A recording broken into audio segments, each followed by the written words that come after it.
ग़ज़वा हिंद एक ऐसी जंग को कहते हैं जिसका जिक्र कुछ हदीस में हिंदुस्तान बरसगीर के तनाज़े में मिलता है। इस्लामी अकीदे के मुताबिक ये एक ऐसी पेशगोई है जो क़यामत से पहले होने वाले वाक़यात से जुड़ी हुई है, लेकिन ये सिर्फ लड़ाई की बात नहीं बल्कि ईमान की फतह, अल्लाह की नुसरत और उम्मत के अरूज की इलामत भी समझी जाती है। सवाल ये है कि क्या ये जंग वाक़या होगी या माजी के किसी वाक़या की तरफ इशारा करती है। ग़ज़वा हिंद के बारे में चंद हदीस हमें मिलती हैं, जिनमें नंबर 1 हदीस ये है कि हज़रत अबू हुरैरा रज़ियल्लाहु अन्हु से रिवायत है कि नबी करीम सल्लल्लाहु अलैहि वसल्लम ने इरशाद फरमाया, मेरी उम्मत के लश्कर सिंध और हिंद की तरफ जाएंगे। अगर मैं इनको पाऊं और शहीद हो जाऊं तो मेरा शुमार बेहतरीन शहीदों में से होगा, और अगर मैं जिंदा वापस आऊं तो मुझ अबू हुरैरा को अल्लाह तबारक व तआला जहन्नम की आग से आजाद कर देंगे। इस हदीस को इमाम अहमद बिन हंबल ने अपनी किताब मुस्नद अहमद में नकल किया है। शेख अहमद शाकिर रहमतुल्लाह ने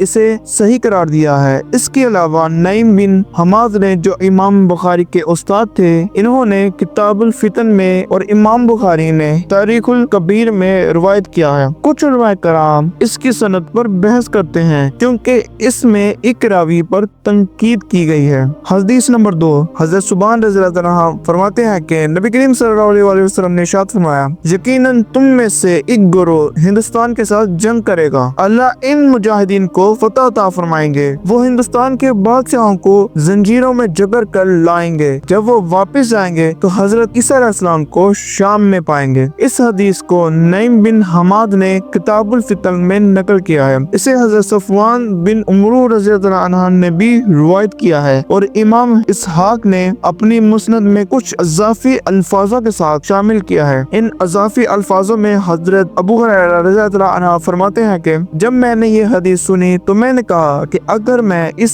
गज़वा को पाऊं तो अपना सारा नया और पुराना माल बेचकर इसमें शामिल होऊंगा। जब अल्लाह ताला हमें फतह देंगे तो मैं वापस आऊंगा और एक आजाद अबू हुरैरा बनूंगा जो शाम जाएगा और हजरत ईसा अलैहिस्सलाम से मिलेंगे। मेरी ख्वाहिश होगी कि मैं इन्हें बताऊं कि मैं रसूलुल्लाह सल्लल्लाहु अलैहि वसल्लम का सहाबी हूँ। इस पर नबी करीम सल्लल्लाहु अलैहि वसल्लम मुस्कुराए और फरमाया, बहुत मुश्किल। कुछ उलमा कलाम जैसे शेख अहमद शाकिर और इब्ने कसीर इन हदीस को काबिल कबूल समझते हैं, लेकिन कुछ जयीद उलमा कहते हैं कि ये हदीस ज़ईफ है क्योंकि इनके सनद में कुछ रावियों पर तनकीद है। वो कहते हैं कि अगर ये पेशगोई अहम होती तो सही बुखारी या सही मुस्लिम में जरूर मिलती। अहम बात यह है कि ये हदीस सिर्फ चंद सहाबियों से मंसूब है जो इनकी वसात को महदूद करते हैं। उलमा कराम के दरमियान ग़ज़वा हिंद के बारे में 3 अहम नजरियात पाए जाते हैं, जिनमें पहला नजरिया यह है कि इब्ने कसीर कहते हैं कि ग़ज़वा हिंद की पेशगोई माजी में पूरी हो चुकी है। मिसाल के तौर पर मोहम्मद बिन कासिम ने 712 में सिंध और मुल्तान को फतह किया। महमूद गज़नवी ने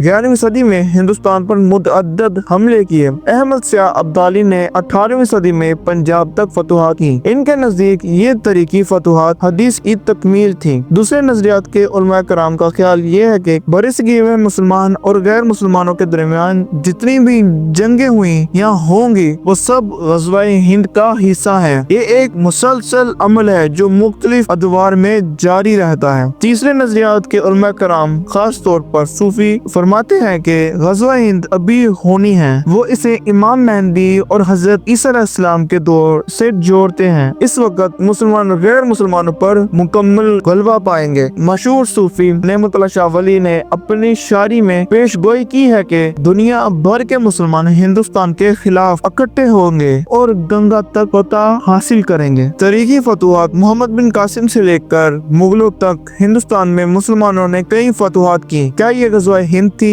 कुछ कहते हैं हाँ, जबकि कुछ कहते हैं ये इससे बड़ा वाक़या होगा। ये सवाल हर एक ज़हन में मौजूद है कि ग़ज़वा हिंद कब होगी। क्या ये मुस्तकबिल में होगी या ये एक अलामती पेशगोई है? लेकिन इससे बड़ा सवाल ये है कि क्या हमारा ईमान इस काबिल है कि हम अल्लाह की नुसरत के मुस्तहिक हों। ग़ज़वा हिंद एक ऐसी पेशगोई है जो हमें अल्लाह की कुदरत और इसके वादों पर यकीन रखने की दावत देती है, चाहे ये माजी में पूरी हो चाहे मुस्तकबिल में। इसका असल पैगाम ईमान की फतह है। आज हमें अपने ईमान को मजबूत करना चाहिए और अल्लाह के रास्ते पर चलने की जरूरत है। आए हम अपने ईमान का ख्याल करें, अपने اعمال کو بہتر کرے اور اللہ سے دعا کرے کہ اللہ ہمیں اپنے دین کی خدمت کی توفیق عطا فرمائے۔ آمین۔